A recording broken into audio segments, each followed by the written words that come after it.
The industrial warehouse district looked especially gray under the December sky. Thomas Wade pulled his worn delivery truck into the loading dock at 11:47 p.m. 3 hours past his scheduled shift end. His hands ached from hauling boxes all day, and his lower back sent sharp reminders with every movement. Inside the cab, a small gift bag sat on the passenger seat. Thomas glanced at it as he filled out his final paperwork of the night. The bag contained a second-hand puzzle book and 3 chocolate bars, everything he could afford for his daughter Rachel's Christmas morning.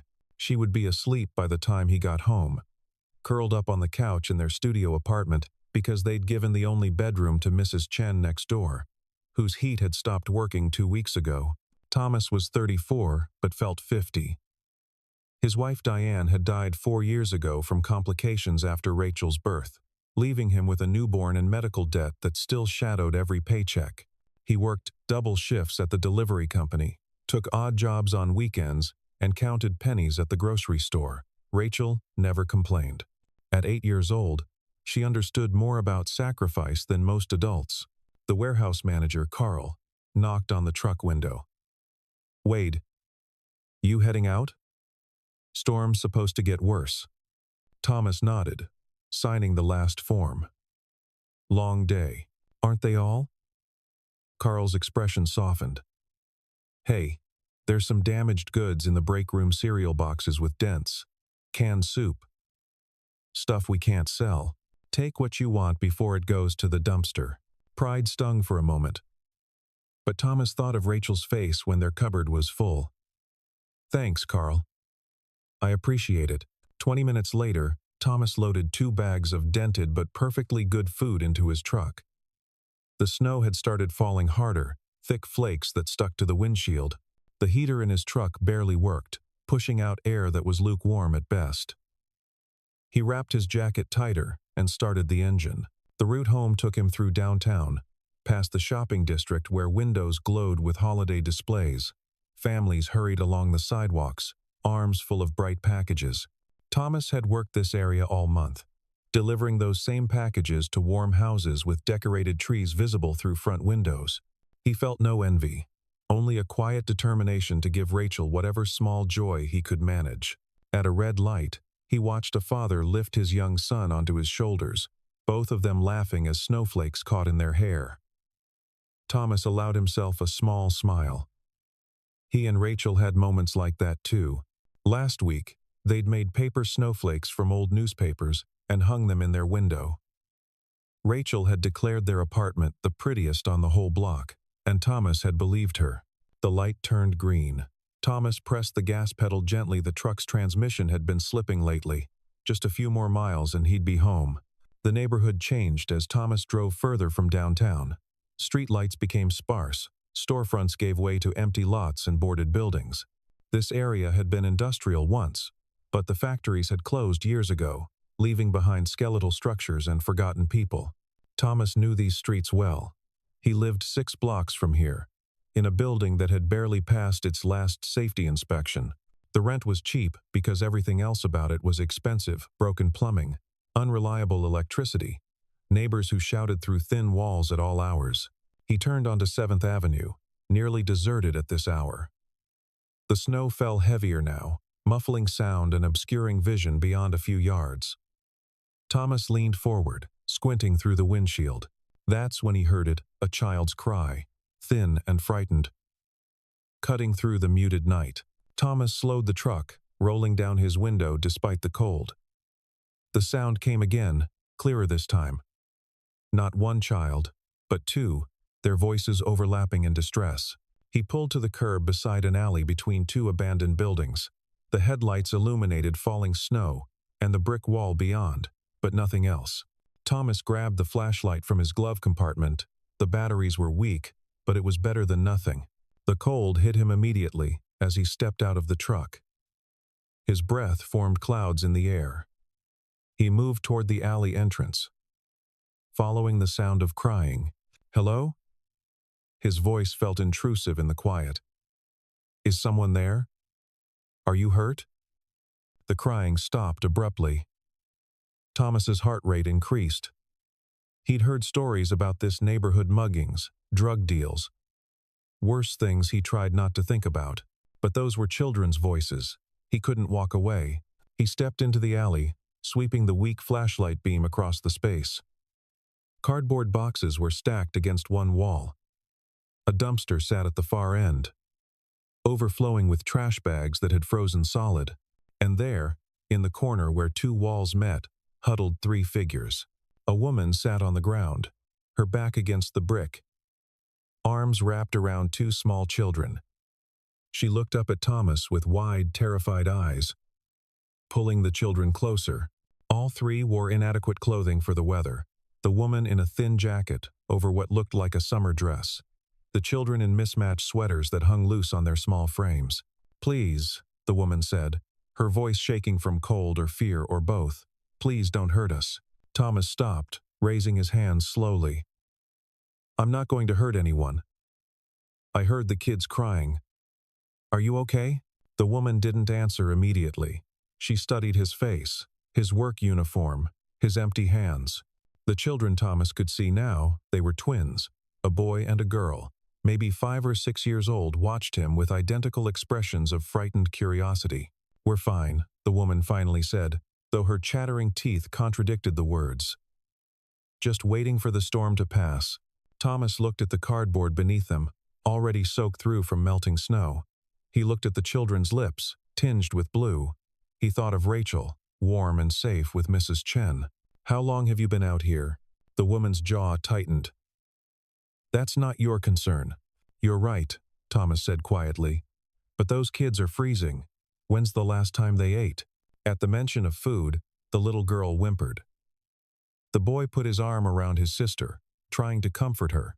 The gesture reminded Thomas so much of how Rachel tried to comfort him when money was especially tight that his chest ached. The woman's defenses cracked slightly. "This morning, a church gave out breakfast."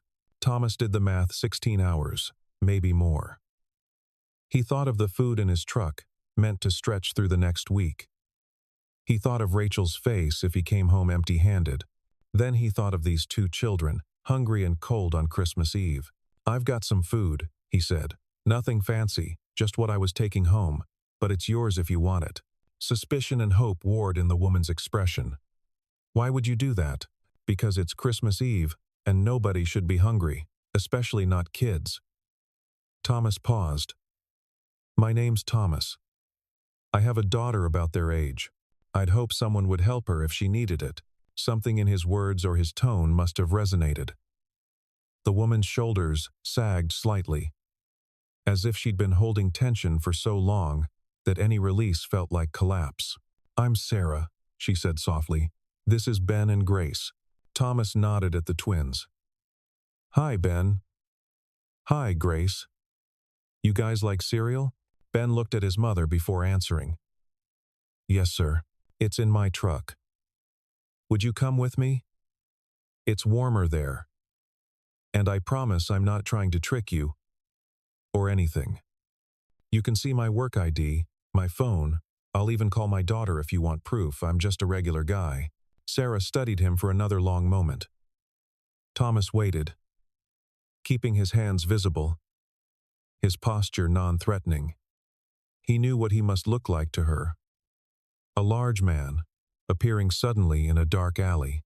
Trust wasn't automatic, especially not for a woman alone with children in this situation. Finally, Sarah nodded. She struggled to stand, her legs stiff from cold and sitting too long. Thomas instinctively reached to help, then stopped himself, letting her manage on her own. She gathered the children close, and together the four of them walked out of the alley. The truck's cab was cramped with 4 people, but it was warmer than outside. Thomas turned the heat to maximum and handed back the bags of food. Grace's eyes widened at the sight of the cereal boxes. Thomas watched in the rearview mirror as Sarah opened a box of cereal and poured some into the children's cupped hands. They ate slowly, carefully, as if afraid it might disappear. No one spoke for several minutes. The only sound the crunch of cereal and the truck's struggling heater. "Thank you," Sarah said finally. Her voice was steadier now, warmed by the heat, and perhaps by the simple act of feeding her children. "You didn't have to stop." "Yeah, I did." Thomas unwrapped one of Rachel's chocolate bars and broke it into pieces, passing it back. "Where are you headed?" Sarah's expression shuddered again. "We're fine. We'll figure it out. It's going to be below freezing tonight. That alley, we've survived worse." The finality in her tone told Thomas not to push. He glanced at the clock on the dashboard. 12:34 a.m. Christmas Day had officially arrived. Rachel would wake up in about 6 hours, and he wanted to be there, wanted to see her face when she opened her small gifts. But how could he drive away and leave these 3 people to freeze? "Look," Thomas said carefully. "I'm not asking for your life story or trying to get into your business. But I've got a couch. It's not much. My whole place isn't much, but it's warm and dry. You and the kids could rest there tonight. Just tonight. In the morning, you go wherever you need to go. No questions asked." Sarah shook her head immediately. "We can't impose." "You're not imposing. I'm offering." Thomas turned to face her. "Please, it's Christmas. Let me do this one thing." Ben tugged on his mother's sleeve. "Mama, I'm so cold." The plea in his small voice seemed to break something in Sarah. Her eyes filled with tears, though none fell. She looked at her children, then at Thomas. Then back at her children. "Just tonight," she whispered. Relief flooded through Thomas. Just tonight. The drive to his apartment took 8 minutes.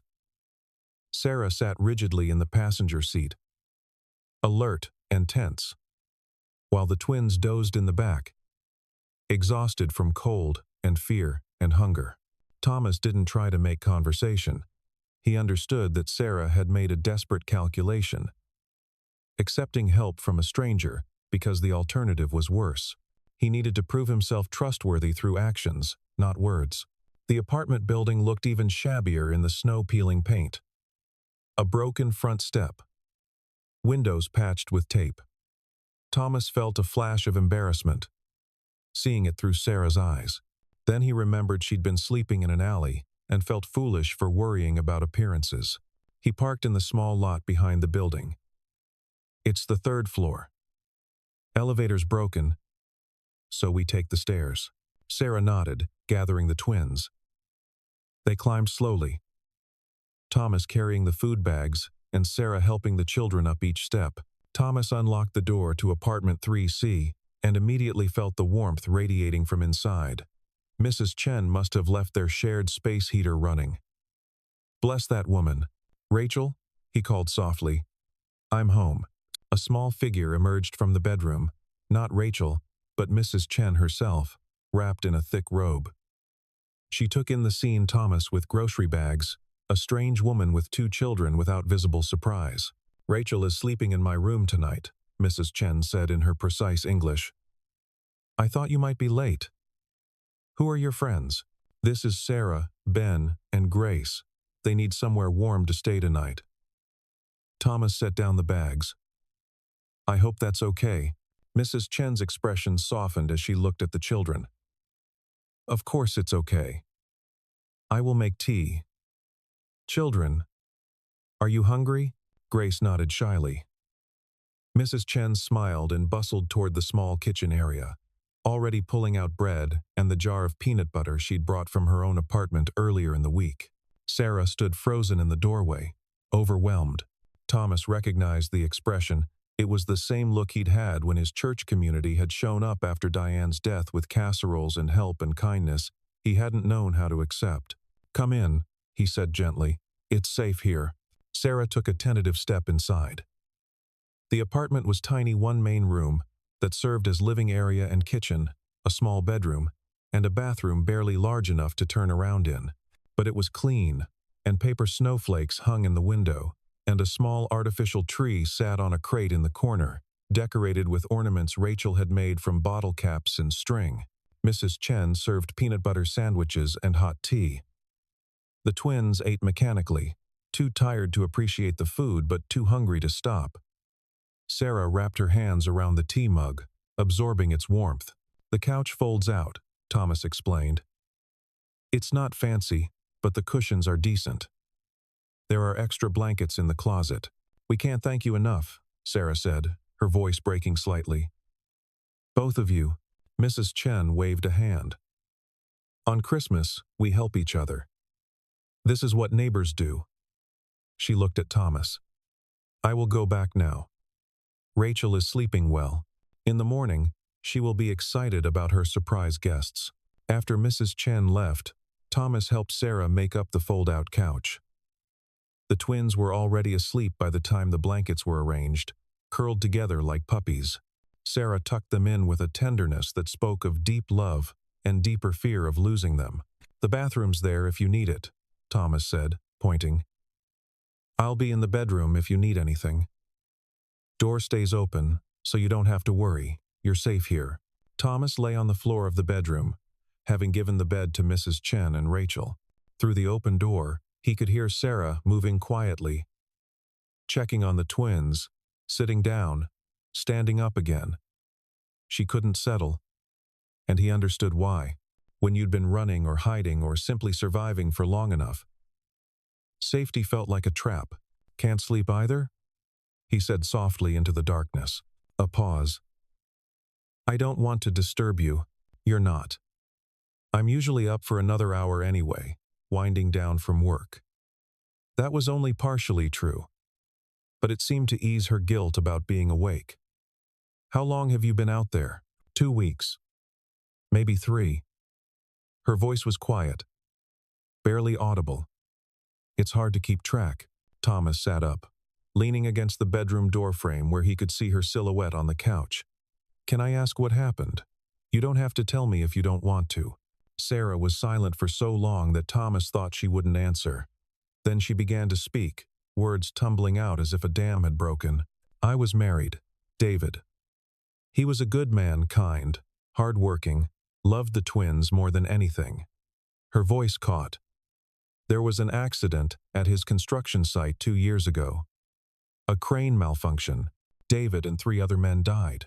I'm sorry, Thomas said, and meant it with every fiber of his being. The company fought the wrongful death claims. Said it was operator error, said David had been negligent. It wasn't true, but they had lawyers and money, and we had nothing. The case dragged on for months. Bills piled up.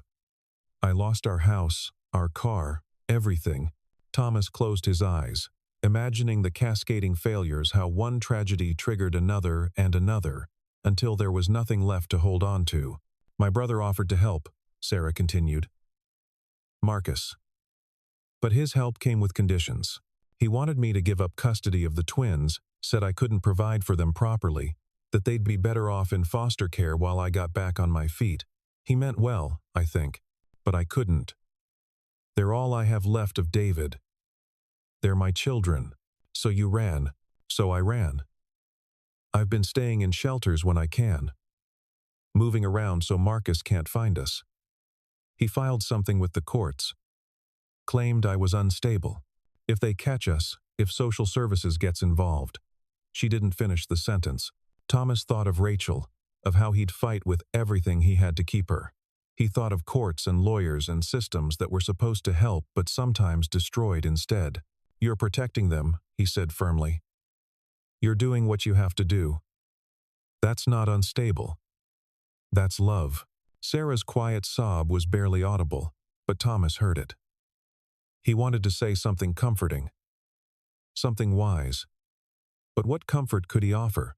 He knew poverty, knew loss. But he'd never had to run from someone who claimed to want to help while threatening to take away everything that mattered. My wife died when Rachel was born, Thomas said instead, sharing his own story like an offering. Complications the doctors said were manageable. They weren't. I was left with a newborn, a mountain of medical debt, and no idea how to do any of it. But you figured it out. Some days I'm not sure I have.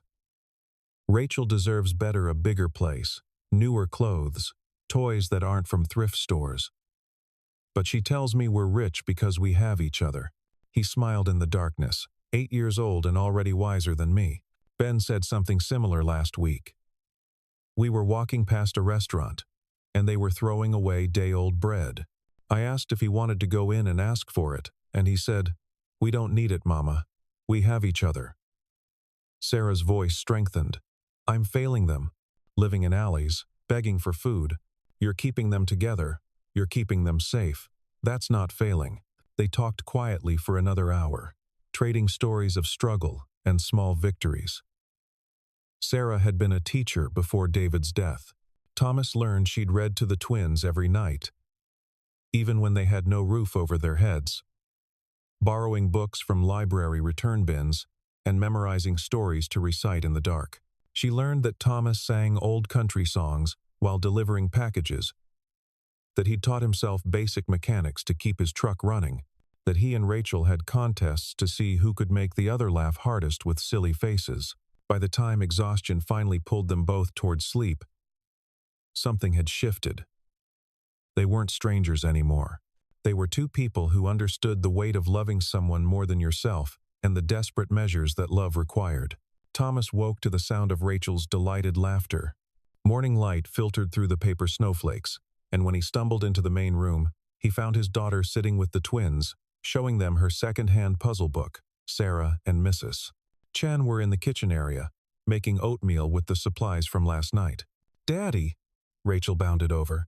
We have friends. This is Ben and Grace. They like puzzles too. Thomas smiled, his heart full. I see that. Did you say good morning to everyone? Yes, Mrs. Chen said we can all have breakfast together because it's Christmas. The meal was simple oatmeal, toast, the damaged goods from the warehouse, but it felt like a feast. 7 people crowded around Thomas's small table, passing food and sharing space with easy warmth that defied their circumstances. They were finishing breakfast when the knock came firm, authoritative, impossible to ignore. Sarah froze, her spoon halfway to her mouth. Color drained from her face.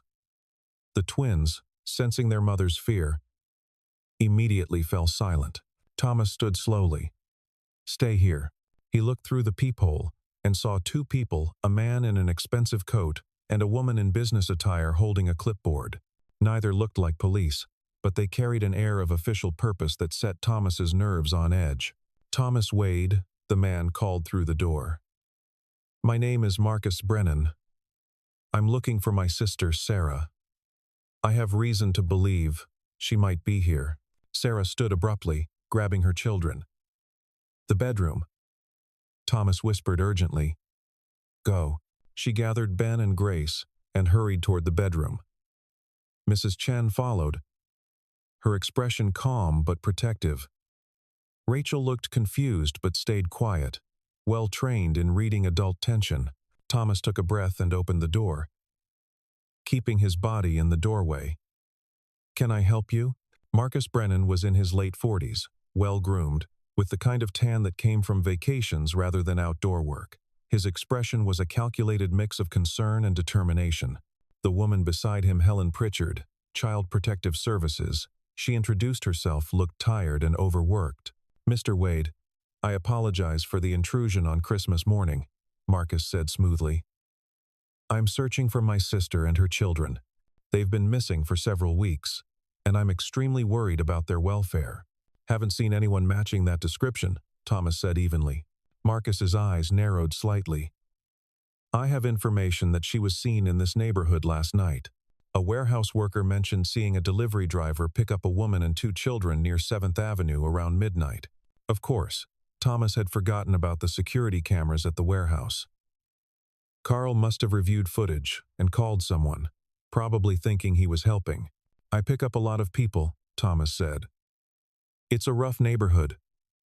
I give rides to the bus stop sometimes. Mr. Wade, Helen Pritchard interjected, her tone weary but not unkind. We're not here to cause trouble. We're concerned about the children's welfare. If you have any information, a small voice interrupted from behind Thomas.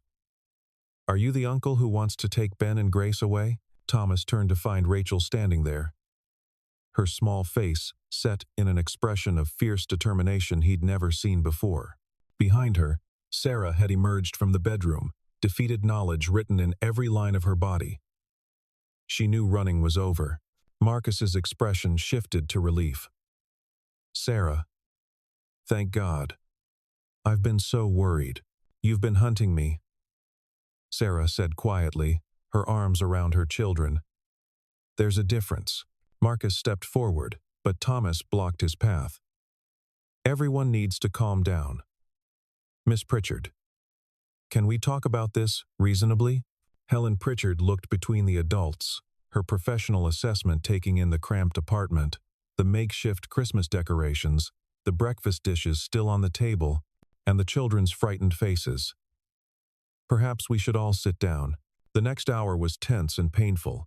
Marcus explained his perspective, how Sarah had become erratic after David's death, how she'd refused his help, how she'd taken the children and disappeared into homelessness rather than accept his assistance.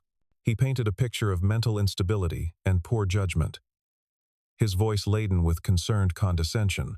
Sarah countered with the truth that Marcus's help came with conditions that would separate her from her children, that his court filing had accused her of being an unfit mother, that foster care would tear their family apart.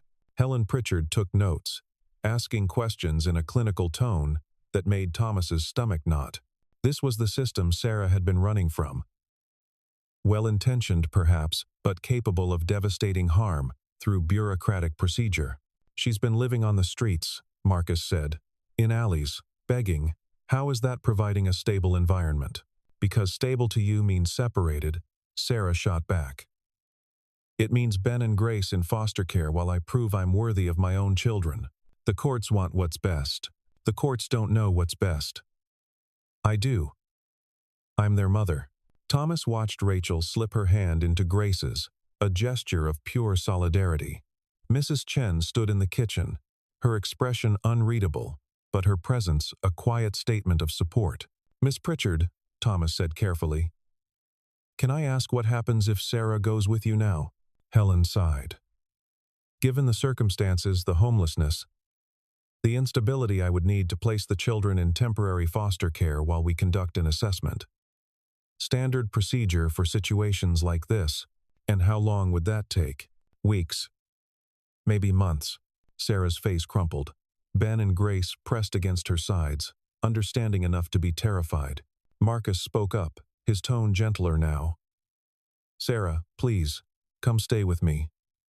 I have a house, resources. I can help you get back on your feet properly.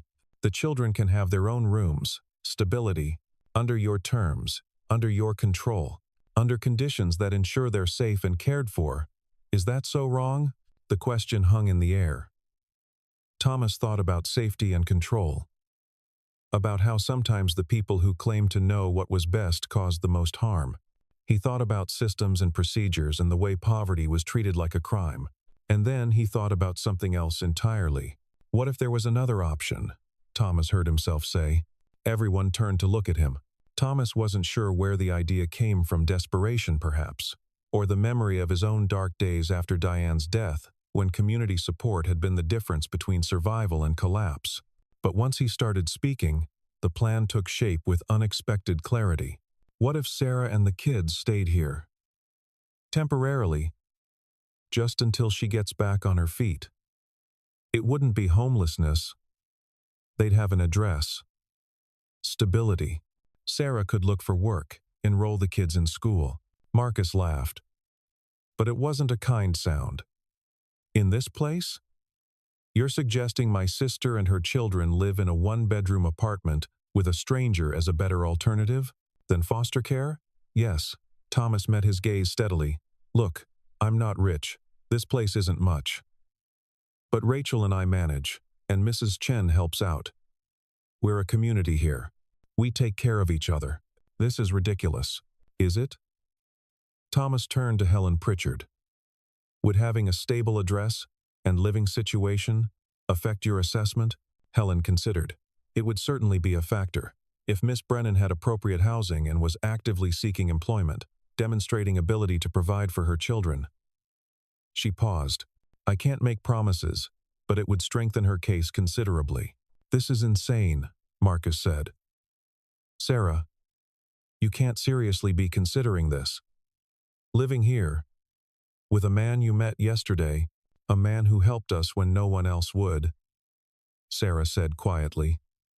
A man who gave us food and shelter and didn't ask for anything in return. You don't know him. He could be anyone. Mrs. Chen spoke for the first time, her voice cutting through the tension. I know him. Thomas Wade is good man. He helped me when my heat broke, when my grandson was sick, and I had no money for medicine. He helped many people in this building. You say Sarah don't know him. Maybe you don't know him either, but we do. Rachel tugged on Thomas's sleeve. Daddy, can they really stay? Ben and Grace could share my puzzle book. And Mama Sarah could help me with reading. And we could all… Rachel, honey, this is adult stuff. But you always say families help each other.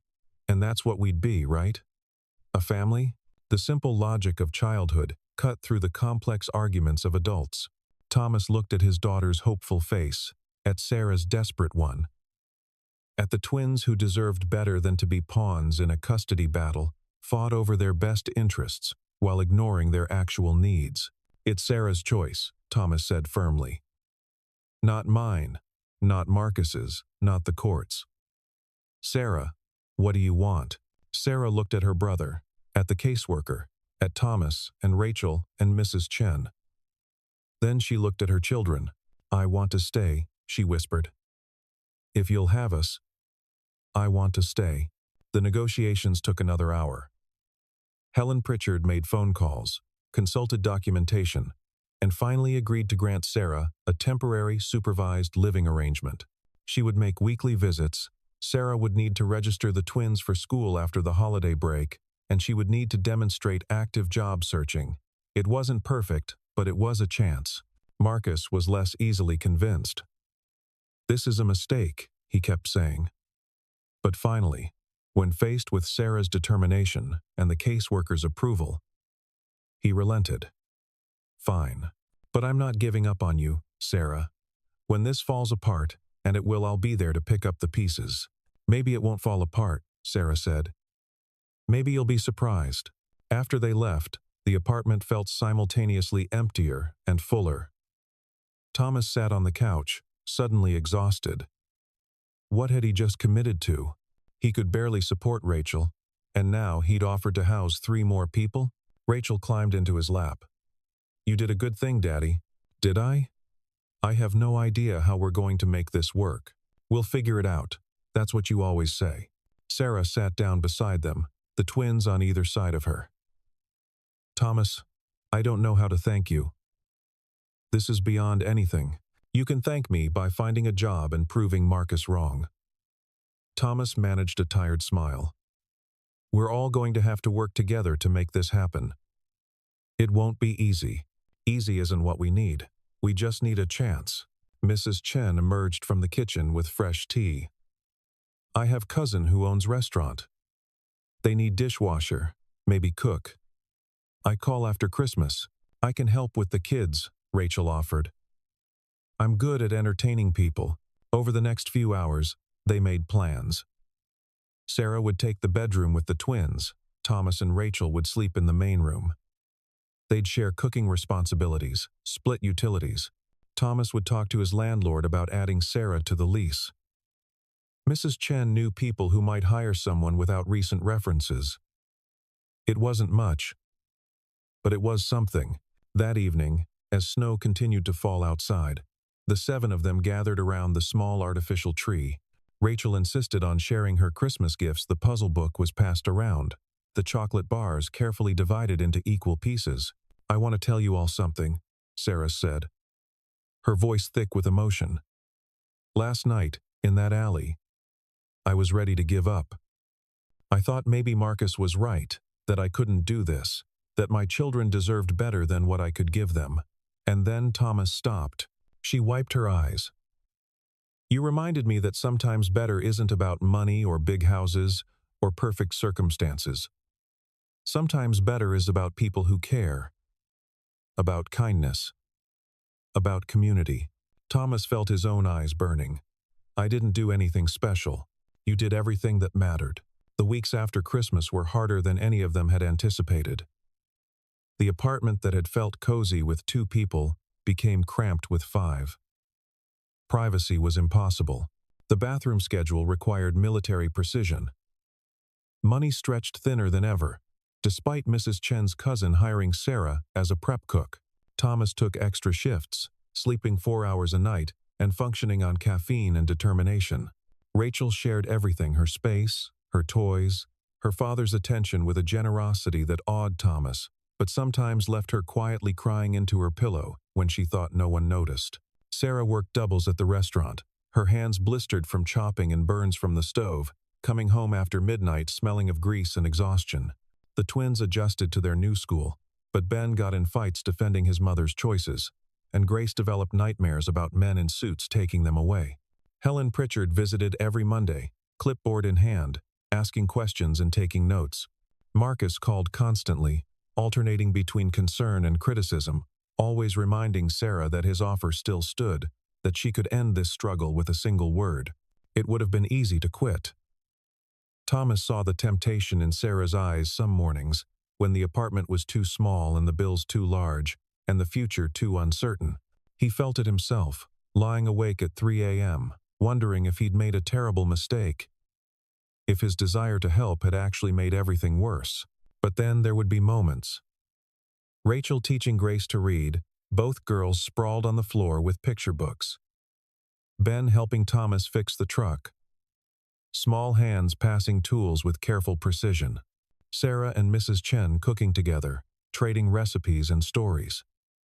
The 7 of them squeezed around the dinner table, passing food and conversation, creating something that looked remarkably like family.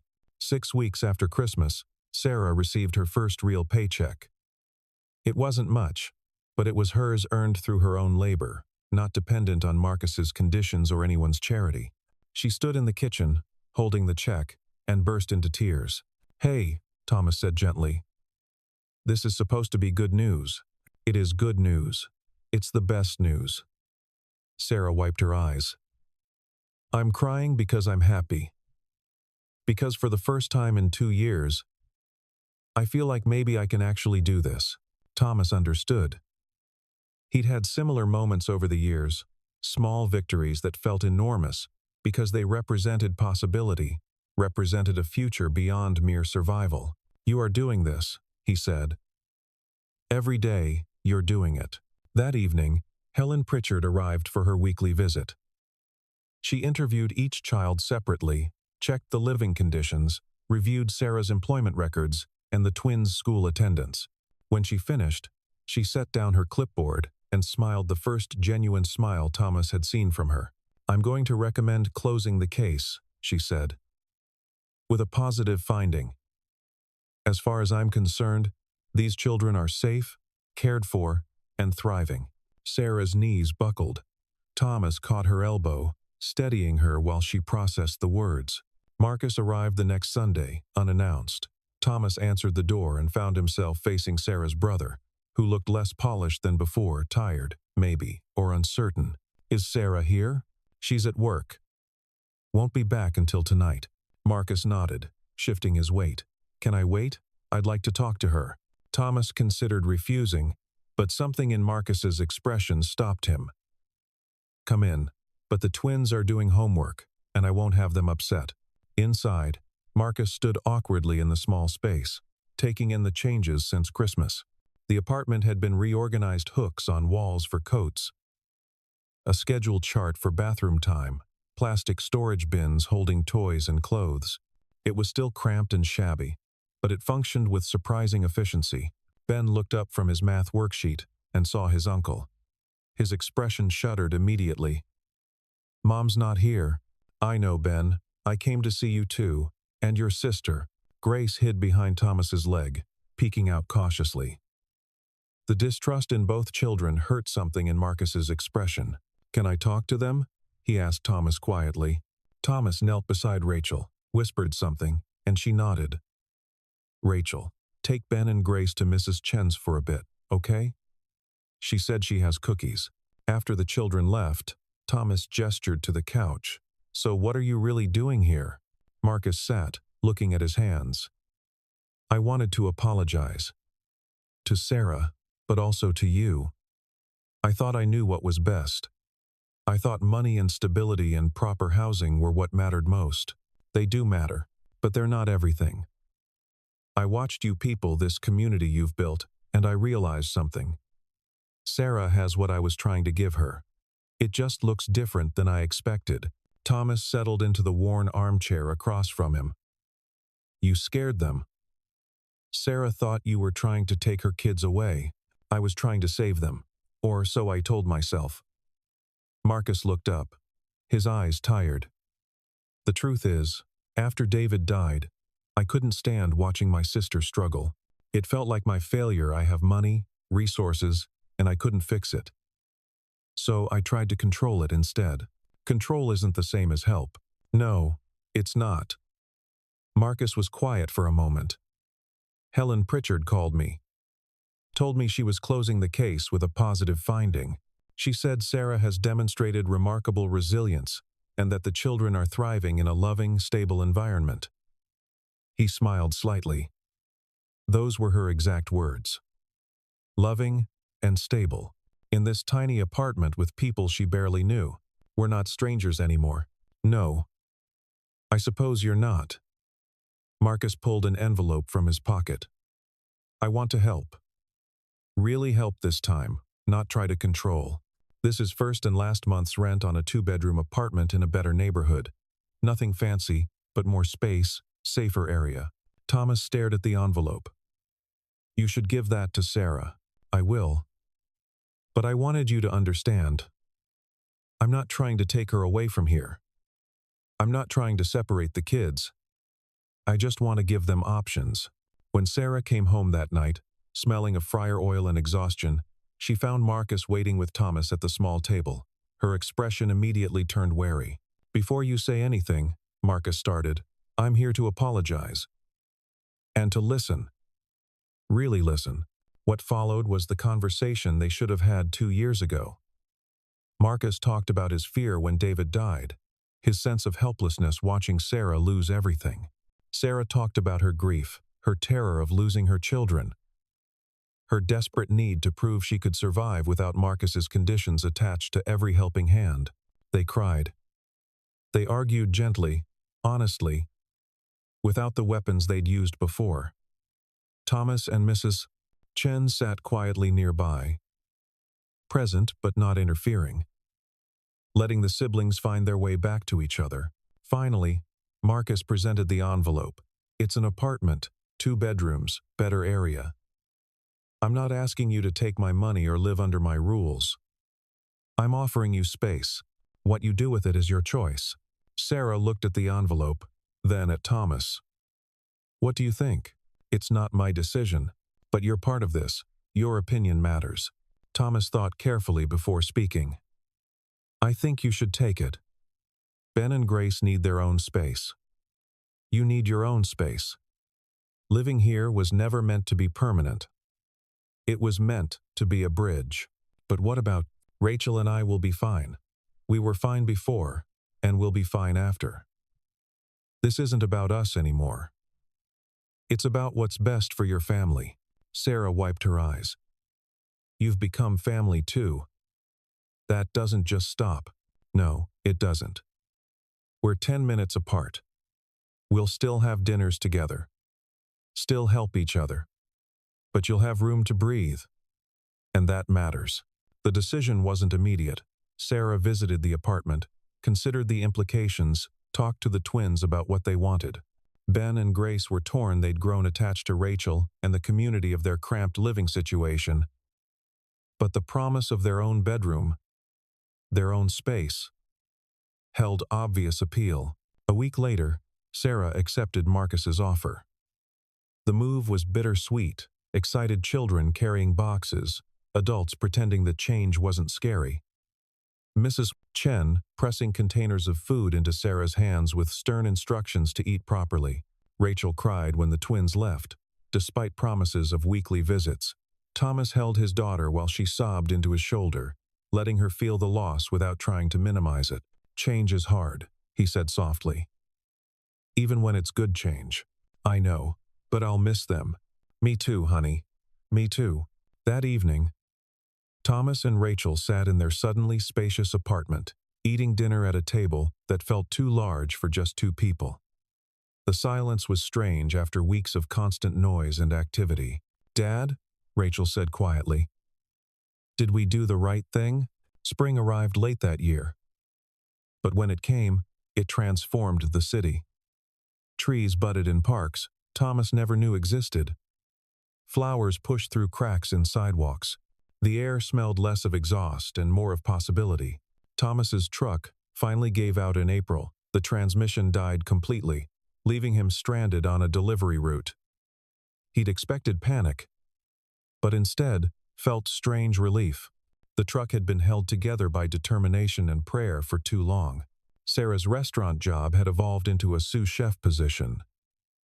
She'd discovered a talent for creating specials, for improvising with whatever ingredients were available.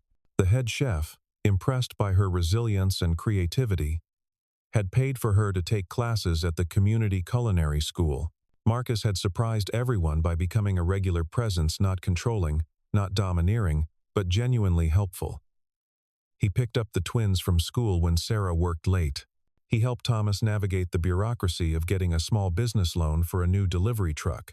He and Sarah were rebuilding their relationship slowly, carefully, with mutual respect replacing the old patterns of conflict. The weekly dinners continued, rotating between apartments. One Sunday at Sarah's place. One Sunday at Thomas's. With Mrs. Chen attending both and bringing enough food to feed 12 people regardless of how many were actually present. Rachel and Grace had become inseparable, their friendship deepening beyond circumstance into genuine connection. Ben had joined Thomas's weekend project of fixing things around the apartment building, learning basic repairs and absorbing lessons about patience and problem-solving. On a Saturday in May, Thomas drove his new used truck, still old, but functional, to Sarah's apartment. He'd promised to help install shelves in the twins' bedroom. When he arrived, he found the place transformed. Curtains hung in windows. Plants sat on the sill. Children's artwork decorated the refrigerator. It looked like a home. "You've done amazing things here," Thomas said, surveying Sarah's handiwork. "We've done amazing things," Sarah corrected. "None of this happens without that Christmas Eve. Without you stopping, I didn't do anything special. Just helped someone who needed it." That's exactly what made it special. They worked on the shelves together, comfortable in the companionable silence that came from months of shared experience. Through the window, they could hear the twins and Rachel playing in the small courtyard behind the building, their laughter floating up like music. "I got offered a full-time position," Sarah said suddenly. "At the restaurant. Real salary, benefits, everything." Thomas grinned. "Sarah, that's fantastic. It means I can start paying you back. For everything you spent helping us those first few weeks. You don't owe me anything. Thomas, you don't owe me money. But maybe you owe the world something. Maybe when you see someone who needs help, you remember what it felt like to receive it." Sarah's eyes filled with tears, but she was smiling. "That I can do." Summer brought heat that baked the pavement and sent residents to fire hydrants and public pools for relief. Thomas worked early morning shifts to avoid the worst of it, delivering packages while the city was still relatively cool. He was on his route when his phone rang. Mrs. Chen, her voice tight with urgency. "Thomas, you need to come home. Now." His heart dropped. "Is Rachel okay?" "Rachel is fine. But there is situation. Come quickly." He made it back to the apartment in 15 minutes, violating every traffic law. Mrs. Chen met him at the door, her expression worried but not panicked. "Inside. Someone to see you." Thomas pushed into the apartment and stopped. A woman in a business suit sat on his couch, mid-50s, professional, with kind eyes behind wire-rimmed glasses. Rachel sat in the armchair, looking confused but not frightened. "Mr. Wade? I'm Jennifer Morrison with the Community Foundation." She stood, offering her hand. "I apologize for arriving unannounced. I've been trying to reach you. But your phone, I've been working. What's this about?" Jennifer glanced at Rachel. Perhaps we should speak privately. Anything you have to say, you can say in front of my daughter. Very well. Jennifer pulled out a folder. 6 months ago, Helen Pritchard, the CPS caseworker who handled the Brennan case, submitted a nomination for you to receive the Foundation's Community Hero Award. It comes with a grant of $25,000 to be used for education, housing improvement, or starting a small business. Thomas sat down slowly. I'm sorry, what? The award recognizes individuals who demonstrate extraordinary compassion and community service without expectation of recognition or reward. Miss Pritchard's nomination detailed how you took in a homeless family at great personal sacrifice, helped them achieve stability, and fundamentally altered the trajectory of their lives. I didn't do it for an award. I didn't do it for anything except Thomas struggled for words. They needed help. That's all. That's exactly why you were chosen. Jennifer smiled. The Foundation reviews hundreds of nominations.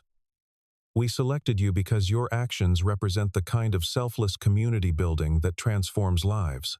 The award ceremony is next month. We'd be honored if you'd attend. Rachel leaped up. Dad, that's so much money. We could get a bigger place.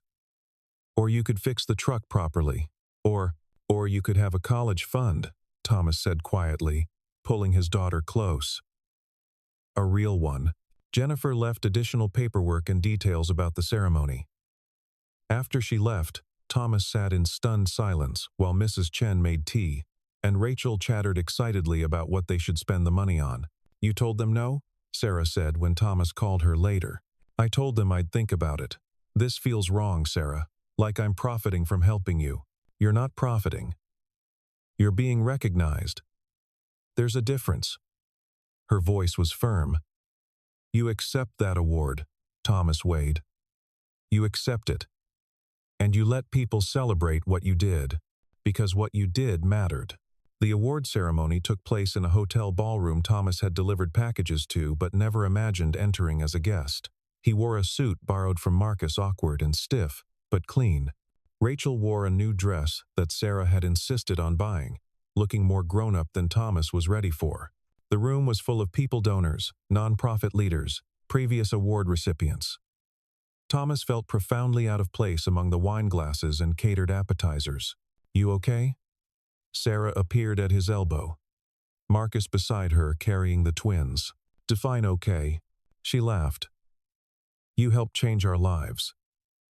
The least you can do is let us watch you get recognized for it. The ceremony included several awards, each with its own story of community service and dedication. Thomas listened to teachers who'd started after-school programs, to neighbors who'd organized food banks, to teenagers who'd created support networks for foster youth. Each story was humbling, evidence of the quiet heroism that existed everywhere if you looked for it.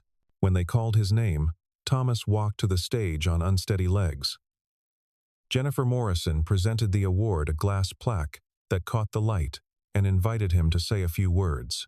Thomas looked out at the audience, at Rachel's beaming face, at Sarah and the twins, and Marcus, at Mrs. Chen dabbing her eyes with a handkerchief.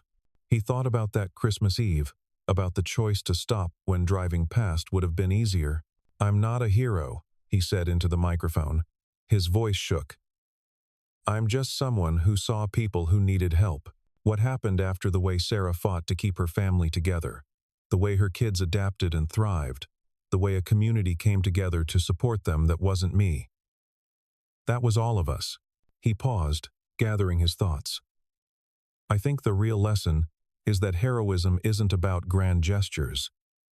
It's about paying attention. It's about stopping when someone needs help, even when it's inconvenient. It's about recognizing that we're all connected, that your struggle is my struggle, that your success is my success. Thomas looked directly at Sarah. Someone once told me that when you receive help, you owe the world something. You remember what it felt like, and you pass it forward. That's what I'm going to do with this award. Pass it forward. Because there are a lot of people out there on cold Christmas Eves, and they deserve someone to stop, The applause was thunderous, but Thomas barely heard it. He was too busy watching Rachel's proud smile, seeing the tears on Sarah's face, feeling the weight of gratitude and responsibility that came with recognition. They'd stopped him from being anonymous. Now he had to figure out how to use that. The delivery business was small but growing. Thomas had used part of the award money to buy a reliable truck and hire 2 part-time drivers, both men from his apartment building who needed work. They specialized in same-day local deliveries, undercutting the big companies through personal service and community knowledge. Rachel had her college fund, managed by Marcus, who'd insisted on helping invest it properly. She was thriving in 4th grade, already talking about becoming a teacher like Sarah had been. Sarah had been promoted to head chef. She was developing a menu that drew from her experience of scarcity dishes that transformed humble ingredients into something special. Food that told stories of resilience and hope. The restaurant had been featured in a local magazine, and people came specifically to try Chef Sarah's specials. The twins were in 2nd grade, well-adjusted and happy. Ben had joined the school's robotics club. Grace was learning piano from Mrs. Chen, who'd discovered a patience for teaching she'd never known she possessed. Marcus had surprised everyone by becoming involved in housing advocacy, working with nonprofits to develop affordable family housing. His resources and business acumen, combined with his personal understanding of how the system could fail people, made him effective in ways he'd never been in his previous corporate career. On Christmas Eve, exactly 1 year after that fateful night, they all gathered at Sarah's apartment. It had become tradition, this meeting to remember and celebrate. Mrs. Chen brought dumplings. Marcus brought wine and sparkling cider. Thomas and Rachel brought the story, retelling it for the twins who wanted to hear again about the night everything changed. "Tell the part about the alley," Ben demanded. "When you thought Daddy Thomas was a bad guy." Sarah laughed. "I thought he might be dangerous, but he proved me wrong by being exactly what we needed. A friend," Grace added solemnly. "More than a friend," Thomas corrected gently. "Family." We became family that night. They ate together, the adults around the table, and the kids on the floor with plates in their laps. They exchanged small gifts, nothing expensive, just tokens of affection and inside jokes. They told stories and laughed, and let comfortable silences settle between conversations. Late in the evening, after the kids had fallen asleep in various corners, the adults stood by the window watching snow begin to fall. The same kind of snow that had fallen that night, thick and muffling, turning the city soft and quiet. "Do you ever wonder what would have happened if you'd just driven past?" Sarah asked. Thomas considered. "Sometimes.